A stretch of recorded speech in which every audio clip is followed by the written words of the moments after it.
I knew something was wrong when she smirked, but instead of confronting her, I just walked away. In that one moment, everything changed. My best friend, the man I trusted more than anyone, had been sleeping with my wife, and as I watched them exchange vows at his wedding months later, I knew revenge was going to be sweeter than I could ever imagine. I used to believe we had it all. Sophie and I were married for 6 years, living in a modest but cozy apartment, surrounded by friends and laughter. Every morning I kissed her goodbye, with a promise to meet later for dinner. We talked about everything, shared our secrets, laughed about nothing. I didn't know it then, but I'd been living in a bubble, a perfect illusion that I'd helped create. I remember the way Sophie's eyes sparkled when she talked about our future, how she'd curl up next to me on cold nights and read her favorite novels aloud. We had our routine, our rhythm, the quiet intimacy that only years of marriage can create. I thought we were solid, untouchable. But somewhere along the way, things began to shift, subtle, imperceptible changes. And by the time I noticed, it was too late. It started with the late nights. Sophie always worked late, but I'd never questioned it before. She was ambitious, driven. But one evening, when I called her just after 9 p.m. to check in, she seemed off. Her voice was tight, distant, and when she rushed off the phone, I felt a cold knot in my stomach. I ignored it. Maybe she was just stressed.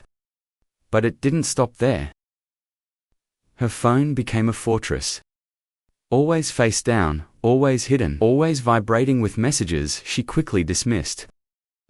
I wasn't the jealous type, so I convinced myself I was being paranoid.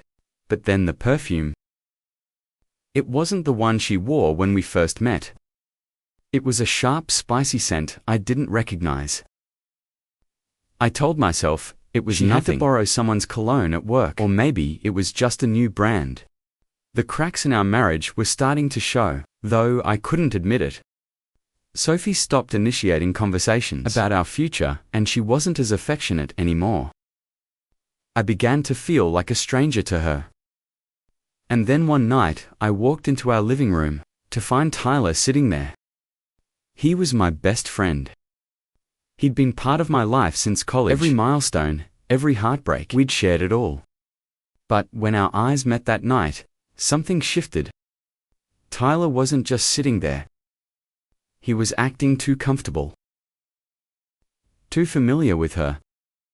I couldn't explain it then, but a cold, visceral feeling wrapped around my chest. Something was wrong. And in the pit of my stomach, I knew that Tyler had crossed a line I couldn't ignore. I didn't react right away. That was the first part of my plan. Don't react. Not impulsively. Not emotionally.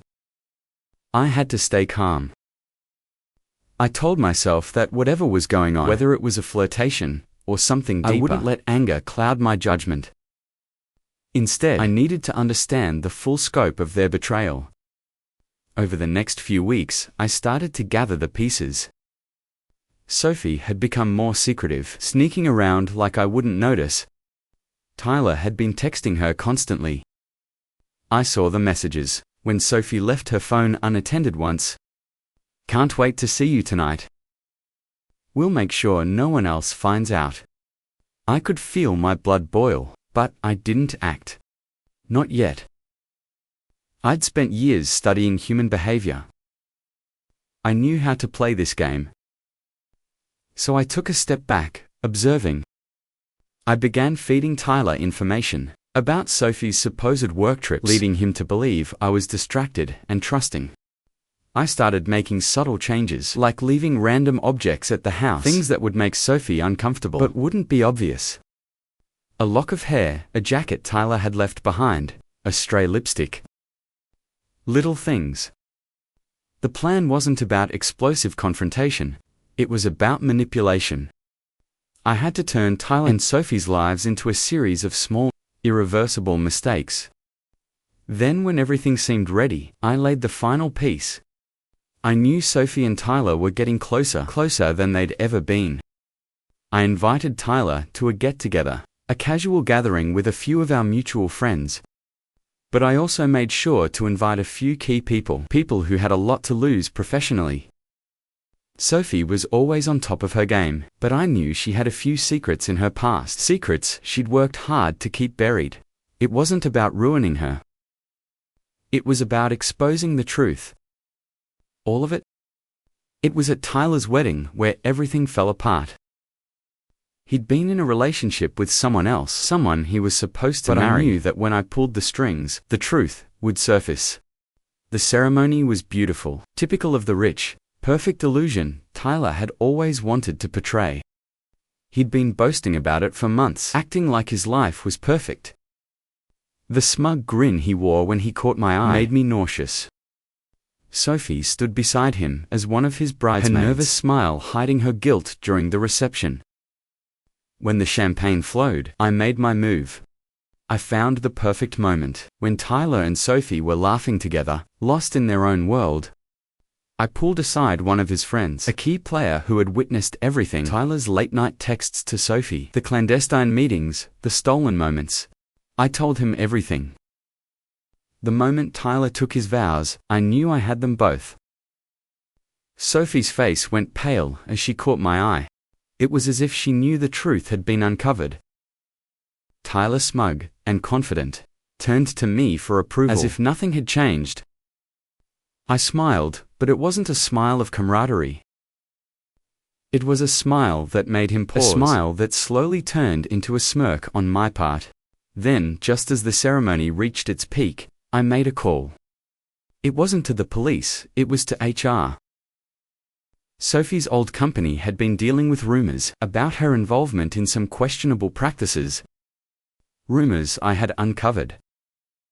I had her old supervisor on the line, ready to drop everything I'd been digging for months. The wedding atmosphere cracked like glass. The whispers started, and by the time the reception began, Sophie and Tyler's professional lives were spiraling. What followed was an avalanche. Tyler lost his job due to misconduct, and Sophie, unable to protect her reputation, was swiftly removed from her role as well. Their social media attempts to twist the narrative backfired. Instead of sympathy, they faced ridicule. But what made it sweeter wasn't their downfall. It was watching them implode on their own. Watching them struggle as the consequences of their actions unraveled their lives. The months that followed weren't easy. I wasn't untouched by the chaos, but I knew one thing: I had taken control of my narrative. I didn't need to scream or cry. I simply let their actions speak louder than any confrontation could have. I moved on. It wasn't a clean break, it rarely is, but I found my footing again. Sophie and Tyler tried to smear my name, but it didn't work. People saw the truth, and that was all I needed. A few months later, I met Sarah. She wasn't a perfect replacement for Sophie. I wasn't looking for one. But there was something different about Sarah. She understood my pain, my journey.